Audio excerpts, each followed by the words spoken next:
Welcome to Inspiration with Dr. Bala. We're excited to be here again today, and we will be coming back soon. Today we have a very special guest. I invited someone to uh, discuss with me today in studio who had inspired me, and I believe his story, his vision is very inspirational. So we're going to be having a very special guest today. We're going to be talking about his vision to be able to establish a cardiothoracic center in Liberia, West Africa. And so we are excited wherever you are joining us from. If you're watching us from YouTube or Facebook or Twitter, we want to say welcome. And we wish whatever part of the world you're joining us from, we want to say welcome to this podcast called Inspiration with Dr. Bala.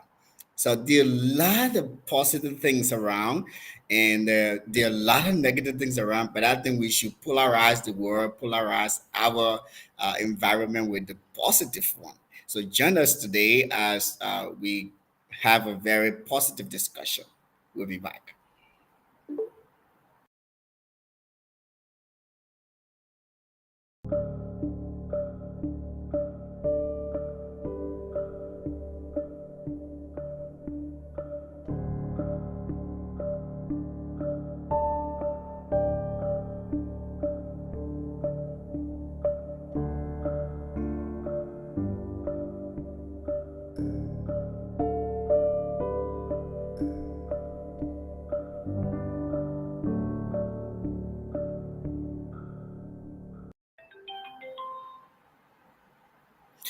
So, welcome back. Like I said, I have a very special guest today joining me on Inspiration with Dr. Bala. He's joining me all the way somewhere in from East Africa, and I'm gonna be introducing him, and I will be letting him in here in a moment. And so today we are glad to have with us a friend and a colleague and a very special son of Africa. And he was born into a foreign home in Liberia in 1981. So, but he had a very traumatic experience in Liberia during the Liberian Civil War. He lost his parents, and that was very traumatic for him. He ended up both parents, for that matter. So he ended up becoming an orphan, and he struggled on the street, and he was rescued by the Salvation Army Church, and where he grew up. Uh, Pursuing education, doing his best to be the best he could be. And today he has served in different capacity, contributing to society, both in the classroom as a teacher and as a professor. He has served in administration, he has served in student leadership, and he has even served in the medical society in Liberia, serving as a leader in the Liberian Medical and Dental Association. He's an advocate of justice, peace, a very strong advocate. I'll put it that way, of peace, justice, and human rights. He has gained recognition for his work both locally in Liberia and internationally. So our guest today is a tough talking guy. And let me say that I don't agree with some of his political stand, but I do agree with many of his advocacy, and I like his approaches to many things. And so that doesn't, you know, stop him from allowing the positive thing about him to inspire me. But yeah, so we're glad to have, and professionally, he's not just a doctor, he's a senior colleague. In Liberia, we say senior colleague. He's and we came from the same university, by the way. He graduated from the University of Liberia, and then he went on to the AM Doctorate College of Medicine.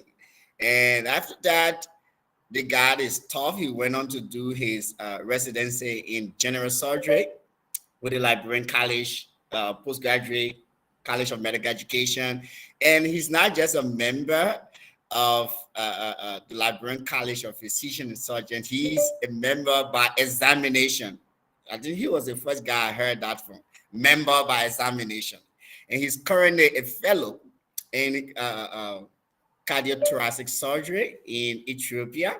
So we're glad to be hosting today one of our colleague and senior colleague, Dr. Jennington Minagogo Hart.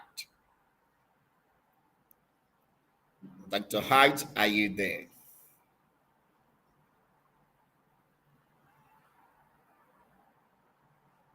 So Dr. Hart will be joining us very soon, and just give me a minute. Okay. Welcome, Dr. Hyde. I'm getting you right here on screen. Thank you very much. Welcome. So we're very glad to have you here today. And I was saying, we have, I'm trying to get a clearer background. okay. Okay, I think it's much clear now. Yeah, so welcome, Dr. Hyde, all the way from Addis Ababa. Is that right? Yes, you are right. So welcome. I'm here sitting. It's getting a little bit hot here in Guangzhou. Winter is gone, and so it's getting a little bit hot. But here I'm hosting you here all the way from Guangzhou, the commercial city, the biggest commercial city in southern China, and it's good having you here today. So, Dr. Hart, I said a bit about you, but I would like to allow you introduce yourself again. Sometimes it's good to hear people summarize their story themselves. So, who is Dr. Jennington Maningogo Hart? Dr. Hart is a Liberian by birth. Like any other Liberian, I do not hold special attachment to Liberia, but the love of Liberia is my utmost dignity. Uh, I was born onto a foreign set of parents. My parents were not from Liberia. Unfortunately, my life story is really, really, as you say, a traumatic one. My parents' original country was South Africa, but due to the crisis in South Africa, they migrated to Nigeria and they born my father in Nigeria. And then my father and mother came to Liberia, and then they gave birth to me in Liberia. So it's a complex background. So to call it short, I just take myself to be a Liberian and forget about the other route. I'm a doctor, a general surgeon by specialty, and currently I have few more months to be awarded postgraduate certificate in cardiothoracic surgery. After which I'll be coming back home to do what I love to do best, and I think you know what I do best. That's right. If to the best of my knowledge, you're gonna be like your first cardiothoracic surgeon. Is that right? That's what people say. I have not checked the history. I do not like to be corrected. Before I claim anything, I want to have the facts to it. But actually, being the first or the last is not my proud. My proud is what can I do when I come back to Liberia. Because let assume that there was someone before me. His profession was of no use because he could not do anything in Liberia. So if I'm coming back with that notion of being Liberia's first cardiothoracic surgeon and forget about what I can do, I may end up like the person who may have existed before me. So for now, I just want to get that out of my mind that he's going to be the first cardiothoracic surgeon. I just want to be remembered as the young man who worked his way through the street and was able to do something for people, okay, that changed their life, that gave them enjoy, make them smile, and to motivate other people who may be in my situation, who may be in the street, who may be facing some trouble of life, to believe that if only you fight hard and trust God, you can come out of your personal situation with shining colors. That's my dream. That's all I want to achieve. Yeah, that's really interesting. Usually, when I'm talking about my life as a doctor, I grew up in Firestone between the rubber tree. So I usually say from between the rubber tree. So I like that, a guy from the street, an orphan, and a doctor who is going to make impact, and that's great. But Dr. Hart, I was really like I capture the word when I look at rescue heart foundation. That word rescue. Uh, I've been maybe overthinking, thinking outside the box. What the word rescue is it? Because this guy came from, from the street. He was rescued by the Salvation Army as an orphan. Is it because he was rescued from the is this something that is there a word that describe him so much that bring this in? We come to talk about the Rescue Heart Foundation, but what the word rescue? Well, the word rescue summarizes the situation the children of Liberia found themselves in. I can tell you a good number of the children of Liberia need to be rescued from the current stage if we must change the future of our country. A good number of young people, okay, are lavishing in the street. We call some of them Zogo, and they are more growing to be integrated into that Zogo stage if we cannot rescue them. So I said, I was like, what name can I give to this organization that will definitely define the actual condition of children in Liberia? The children in Liberia need to be rescued in every aspect of life that you will find them. So I feel that those who are suffering from heart disease, there is no other way what we can use for them but to get to them at the very time that they can be rescued and make sure we get a reason to live again. I believe that, like me, okay, some of those parents that are losing their kids, there were some of them that would have been more than me and you, but they Mm. never had the chance, okay, to explore life to that level. Some of them die in their first year of life, some people 5 years. So we have to rescue the future of Liberia. So it's not just about the children, it is about the future of Liberia that we want to rescue. And we are not stopping only in heart.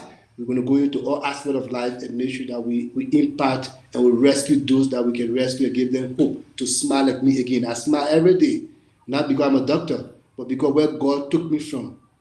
A lot of people drove me away when I went for some assistance. They fear, that I was a street child. And maybe I was a summer soldier, as they were called those days. Even some religious people turned their back on me when I went to their houses for assistance. Okay, so God rescued me. And I can see the difference, okay, in my life. So I believe that if we can get out as fast as possible and rescue those who are going downstream, we will have lesser Zogo, and our society will be better. So that word rescue summarizes the present condition of the young people and children in Liberia. I mean, I can hold a debate with any scholars on that situation to prove me wrong. Yeah, so welcome those of you joining us. I see here CNN Zuba, welcome, welcome Nebichie, welcome Sarah Lamine, welcome Miata, and you guys are welcome. Those of you watching and not commenting, want to say welcome and thank you for that. So, Dr. Hyde, what is the innovation or the inspiration that led to the establishment of the Rescue Heart Foundation? And that actually one of the reasons why I brought you here today. I want to know because like I know right about Liberia and most of the people I bring here I hear story about them that kind of inspire me, and like, wow, if this guy can be doing this, and if this person can be doing this, this is inspiring. So when I, heard and see you, the zeal, the effort you are moving with the issue of not just Rescue Heart Foundation, but your story with the vision wanting to establish a cardiothoracic center in Liberia. And when I had a conversation with you, I was like, wow, this guy is the guy with a lion heart. But I want to believe that there should be something, there should be somewhere, there should be a story that brought this inspiration, because our country, it's very frustrating. Many times you go with all the vision, with all the zeal, you've been pushed aside, you've been discouraged, you've been frustrated. So many people were kind of like, I get my education, I get my expertise. I want to find life somewhere else and just enjoy myself, not going to, trying to push somewhere where I would get frustrated. So, but I think people still want to go back and do something, like you said, make an impact. Probably, like you are saying, you could be very right. It could be, they may have been a cardiothoracic surgeon, a Liberian who Liberia never ever heard about, by the way. Maybe we need to check history and see that. But if a cardiothoracic surgeon go back to Liberia and establish a cardiothoracic center, even if he just rescue one patient, he will be remembered in history. So I want to believe that this kind of heart wanted to do this, there should be an inspiration. So where did the inspiration come from? What's the story behind this whole cardiothoracic center thing, going back to Liberia, want to make impact? What's the inspiration? The inspiration is from my life story. If you live the life I lived before, and if you experience the pain and sorrows that ruined my life, then you will understand why I fight to defend people and rescue people. I lost the people that meant so much to me. I never thought I would have been in this position today. So I know what it takes when parents lost their children, when children lost their parents, for reason that they should not lose them. And I feel that every day, trust me, despite being this level, I feel the absence of my loved one. Every day I feel the absence of my parents. So I asked myself, as a medical student, I went to JFK as children born with heart disease. At that time, we see hole in the heart and all of this stuff. I see the parent wash and look and look and look until these children die in their hand. I became intern doctor. 1 year I passed around, I see the same situation happening. I became a general practitioner. 1 year, the same thing happening. I became a resident and see the same thing happening. I asked myself, why no one is thinking that these families are going home with sorrow that will never be wiped away? Sometimes people talk to me, they say, Hart, hey, you have everything you need. Why you still moan? Why you still cry? Why you still feel down? I said, because you have not worn my shoe.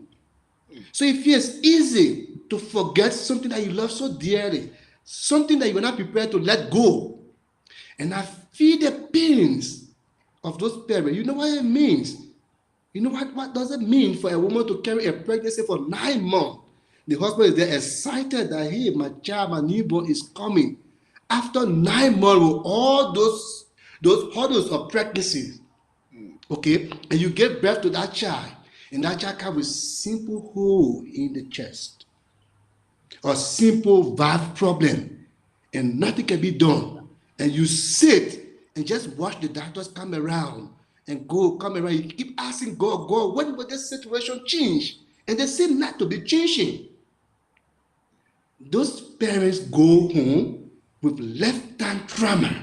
Trust me, it has taken me 32 years. I have not forgotten the effect of the loss of my parents, despite the status I found myself in.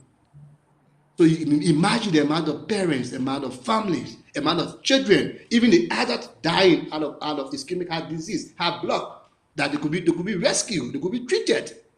And maybe you get your 1 year old child or your 6 year old child, he had already gone through high school, and boom, you die from one preventable or treatable heart disease. And that child feature become blurred. the mother cannot help or the father cannot afford that child become one of the so-called we think about. So the reason that I'm doing all these things, I'm not paying my own fees, the government said no scholarship. I said, no, I will come. Paying my own fees, paying my rent, transporting myself. Someday I work to go to school. That's because I want name. If I want name, I speak well. I articulate well. Okay, I could go to politics. Okay, I'll make money. But I said no, with all the frustration that I saw through medical school years, even when I became a doctor, with all the frustration, because my advocacy, I've been isolated from even my professional society, I'm isolated. But I said, no, this is not my calling. I told God in the street, every night when I was in the street, I cried, I said, God, if you rescue me, my life will be a service unto others who need me. And I feel this is the only way I can serve, okay, I can fulfill my vow to God. Because remember, the Bible said the sin of the parents will be visited to the third and fourth generation. So if I was in the street and needed help and I cried to God, God, if you rescue me, I will do this. And God rescued me, and now and the pride overtake me, and I run after my selfish aim. Trust me, God will visit my children or great grandchildren. And then people begin to wonder, this child is a great child of Dr. Hart. Why is he suffering? Why is he this way? Because you did not fulfill your vow to God when God rescued you. So I try, okay, in my imperfection, I try to hold that vow to God that my life will be a service for justice and freedom for my fellow young people who in the same state that I am. So that's the only reason that's driving me to do what I want to do. And I want to thank God for my team of executive and board. Trust me, I'm so surprised how my board member relate with me, being I mean, most of them on my board are above my age, okay, but they share my vision and they give me the support, okay, that they need to give me. My executive committee members are all supporting me. So that's how you know when God has called you to something and you responding to it, you will have the sign. They say, he who God calls, he prepares. And when God gave you a vision, he gave you a sign to prove that he has given you this task. This is the task that God gave me. I talked with one of my partners 2 years back. I said, look, I'm a surgeon, but I'm not feeling the happiness. I still feel incomplete. I don't know what is missing in my life. He said, well, you have to ask God. Maybe God did not call you to be a doctor, or maybe something is missing. But I only feel, okay, I feel complete when I'm doing these things. When I'm working for people, I feel complete. When I see myself as a doctor, I feel empty. So Incomplete. apparently, Wow. it must have been a calling on my life by God to live this life and serve people. And that's what I'm doing now. Thank you. So, still talking about the Cardiothoracic Center. I saw recently you posted something about a little grant being approved by your board to do a research at the John F. Kennedy Memorial Center, Medical Center. What is that research about? Is it a kind of stepping stone to what you're going to be doing soon? Yes, or medicine is science. Science is supported by evidence. And if we're going to be discussing to our partners that we have a need to invest in cardiac surgery, we must give them facts to prove to them that we have these conditions in our country. So the executive committee decided, okay, yes, well, we want to open a cardiac center. We must present to our partners, okay, the basic for which we think that we must intervene. So as you said, this research is to determine, okay, the incident that how common, okay, is cardiac disease among the pediatric age group in Liberia to And see how probably the frequent. most common one that will kind of give you a basis what to prepare Yes, for yes. more. Yes, yes. So we want to see the incident in the pattern, okay? How I know how which one counts more, which one is most frequent, and then we can prepare ourselves to know we can direct our investment, okay, that will yield in the result, okay, in proportion to what the population need. So we do not just Yeah, want to come out and begin to do things and we are scientists. So we must yeah. obey the law of science. Thank you. And then talking about this whole project, that's a side thing. I see somebody say in the chat room, I think the problem is not probably the kind of doctors. They are doctors who know, even though they are general practitioner, but they know how to make very good diagnosis. But when it comes to the management, probably they are diagnosis they will make, but the kind of surgeon that is needed to treat or solve that problem is not available. And so, like you mentioned initially, the doctor is there in tears, looking at this patient dying from a treatable disease. And that's really interesting. So talking about this kind of thing, it's a sign of hope, probably even in the medical field, not just the patient or the ordinary Liberian. People are going to be excited. But I think it's more than that. I don't think that the Heights alone can do this. I don't think, Rescue Heart Foundation alone can do this. And so what is your strategies? What is your plan that we kind of make this project more tangible? That as a Liberian, I can, kind of start to have a smile in my heart. Like the heart is going back home in a couple of months, and maybe in the next couple of years, I can be relaxed if I, get a patient that have a cardio, surgical issue. I can be like, okay, I think there's hope somewhere in Liberia. So what is your short-term plans? What are you doing now? What is your current activities? So that's what I'm going to be able to make this dream a reality. Cool. Let me say this first.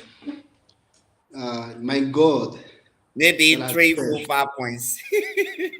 my God that I've served have never failed me. That is why my intervention is different.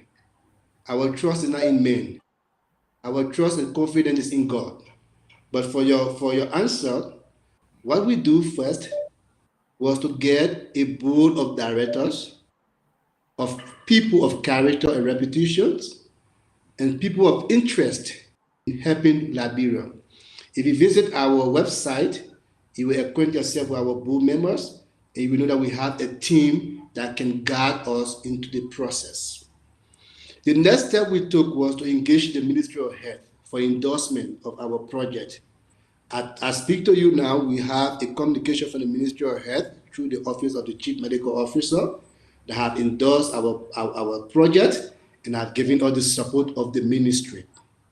By next week, we have a communication going to the legislature for endorsement of this project and a letter of support, okay, stating to our potential partners that this project is a priority project of the government of Liberia. And we believe with our board, the endorsement of the Ministry of Health and that of the legislature, any organization will trust us to work with us. And with our team of people of accountability and transparency, we have no doubt that we will achieve our goals. So it's our message of hope for Liberia that you're not just having a cardiothoracic surgeon, but it's a hope you're going to have a cardiothoracic center by God's grace. It's our message of Yeah, hope. of course, it's a hope of higher probability. The rate of failure in this project is relatively 0.0001%. That's the hope that we bring to the Liberian people. So I believe a lot of people are watching us today, and people are going to stay follow this interview or the podcast. Uh, what do you want to say to our audience and those who want to contact you, those who want to contact the Rescue Heart Foundation, those who are kind of moved or inspired by what you just shared about your vision for cardiothoracic center in Liberia? What do you want to say to the listening audience, the Liberians, our international friends, and everyone or anyone who will watch this and be inspired? What do you want to say to them in terms of getting in touch or support? What do you want to say? My message to everyone, I know the road I have played over the years in terms of advocacies, and I know in Africa, people do not love those who advocate for justice. So some people may see her as opposition to them. What I want to say in this broadcast today is that the issue of cardiothoracic center is not about heart. It's about the people of Liberia. And it will take the involvement of everyone to have this project successful.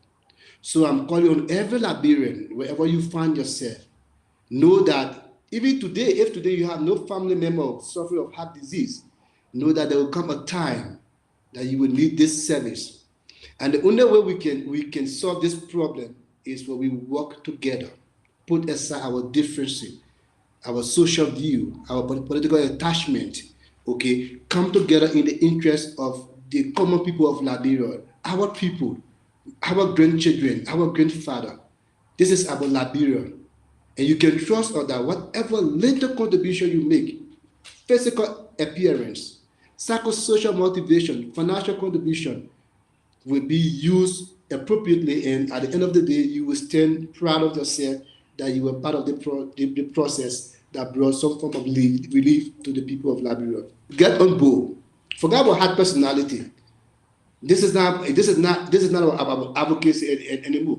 Yes, this is another form of advocacy, but this is not the usual advocacy that we do in terms of human rights and justice and things. This is advocacy for a better solution to our problems. Join us, become partners with us. Let's partner and see what we can do for ourselves, and then see how we can help our situation. That's my message.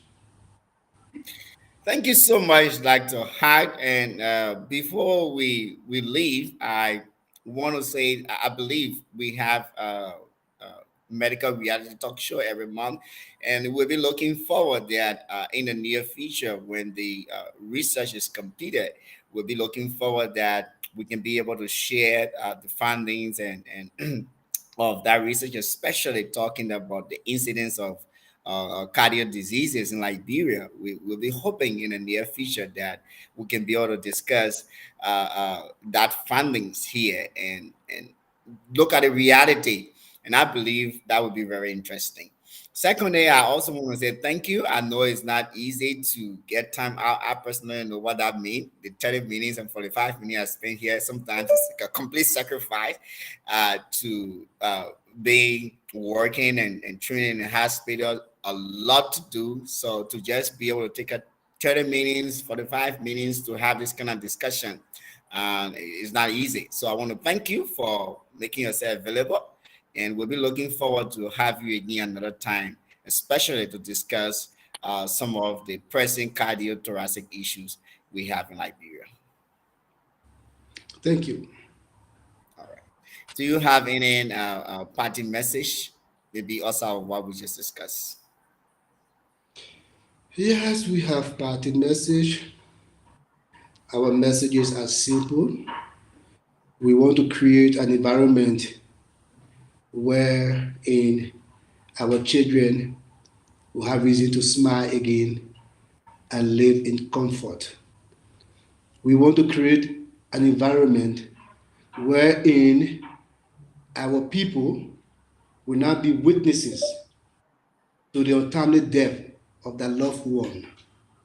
We want to create an environment wherein everyone will receive equal and quality healthcare delivery system, regardless of their status in society. Even those who may not have the means to go out of the country can still be confident that their condition can be managed in Liberia and they can receive hope. Our message is a message of hope in the medical sector. And back there in Ethiopia, I went to three cardiac center. You do not need the luxury of equipment to do what we need to do. I went to one center. I think my apartment is bigger than the cardiac center, but they are doing effective cardiac surgery, and the results are so good. And I sat there and I asked myself, what is so special about the cardiac surgery that over the years we cannot have such facility in Liberia? Our fight is simple. We need basic three materials. Basically, three materials we need to add up, okay, with what we have in Liberia: the bypass machine, the echocardiograph machine, and the gas analyzers. We need, once we have those machines, we can have cardiac surgery. We need just three set of staff to be trained. Okay, the perfusionists, the people who will take care of the patient when you transfer their blood outside of the body. Cardiac intensive ICU nurses and scrub nurses, which is like 1 year for training. The cost is not expensive. Okay, once we have this minimum, we can start, and then we can begin to serve our people.